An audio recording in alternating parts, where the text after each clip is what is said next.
David Taub here, coming to you from nextlevelguitar.com. Hope all is well. What's up, good people? And today I want to talk to you a little bit about picking. And I have a couple of tips for you. I've been getting a lot of questions about holding the pick and about technique with the pick. And I want to show you a couple of things, two basically things that really make a difference with your picking. One has to do with the motion of the wrist, and the other one is how you hold the pick in relation to the strings.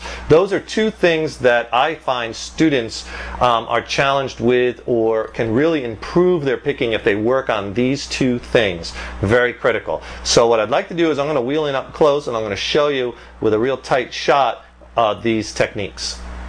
Okay, here I am on a tight shot, on a tighter shot on the neck of the guitar. And one of the things about picking that you want to keep in mind is the motion is really all in the wrist. Okay, this is the motion that you want to get good at. I'll just pick like I'm holding like a C note on the G string at the 5th fret, and I'll start slow. And if you notice my wrist position, if you see my arm is not moving at all, and as I move strings, you see that picking really is all in the wrist. And that motion, it's very economized, and that's what you want to get good at. Now strumming, different. Strumming, I'm using the arm and the shoulder more. But picking is all here. It's all in the motion in the wrist here. So that's what you want to really practice and get good at. And start just with the open strings, slow. Here I'm picking the open D. Here's the open A. Now I'm alternate picking too. Alternate picking is going to take you the furthest, the fastest right now. So use all alternate picking and just go on the open strings. And see the wrist motion.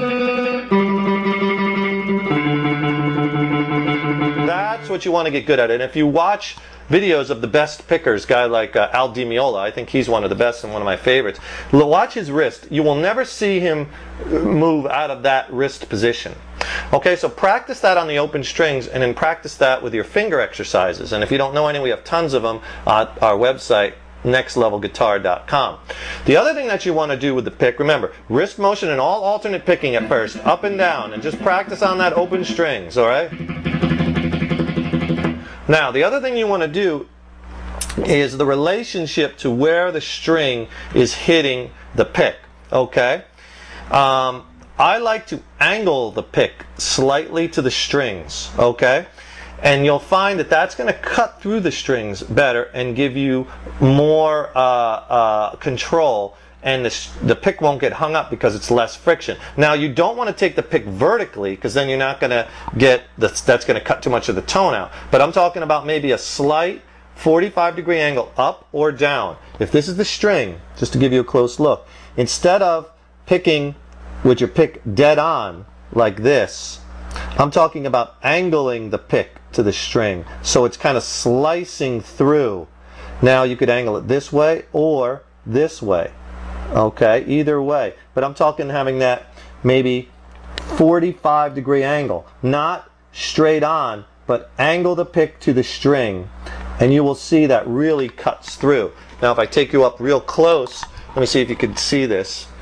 I'm going to pull back on the pick just so you can see. Now you see I'm not going to take the pick and go straight on the strings because it's get hung up. I take it and I angle it. Now I like to angle it this way. Some of my students like to angle it this way, and that's fine. But try this. You're really going to see a huge difference. Take that pick, angle it to the strings, not at a 90. Because then you're not going to hear the note ring out as well. Just take it and slight angle, and it's going to cut through. And the other thing is, when you're trying to pick fast, choke down a bit more. I tend to choke down on the pick when I'm playing a lot of faster, scalar, single note stuff, and then I pull back on the pick, you know, like maybe here when I'm strumming.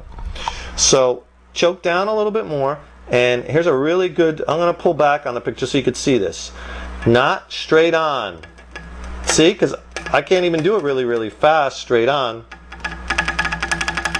because after a while I get hung up with the friction. But if I try to do it and angle the pick.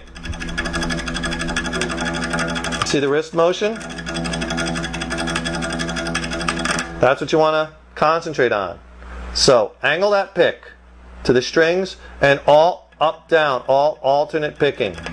And real economy-wise with the wrist movement. Try those things. I think they are really going to help you. And visit our website, nextlevelguitar.com, to study this more in depth. We have lessons on picking, finger exercises, because you want to incorporate finger exercises into your practice regimen. We have all kinds at our website, nextlevelguitar.com. If you're watching this on YouTube, be sure to hit the orange subscribe button, subscribe to our videos, and sign up for our newsletter if you want. Which you could sign up at nextlevelguitar.com, and then you'll be informed of all the latest happenings at nextlevelguitar.com. Thanks for joining us, and we'll see you in the next lesson. I'm David Taub. Rock on!